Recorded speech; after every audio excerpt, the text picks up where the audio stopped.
आपण माने जानिचंदी बीजेपी दल सरकार को आसिया पूर्व घोषणा करथिले जे भाग चाषी मानक न्याय देबे, भाग चाषी मानक अधिकार देबे, भाग चाषी मानक हक देबे।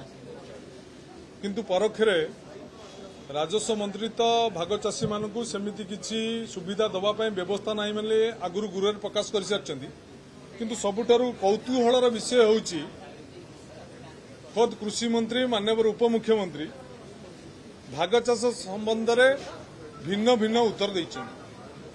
जे गणेश्वर बेहरा एक प्रश्न रे से उत्तर दे कहिसेंती जे समुदाय भाग चाषी होउचंदी ओडिसा रे 2,83,171 जन एवं तापर तारा प्रसाद वाहिनीकर आउ एक प्रश्न रे उत्तर दे कहिसेंती भाग चाषी समुदाय होउचंदी 9,05,184।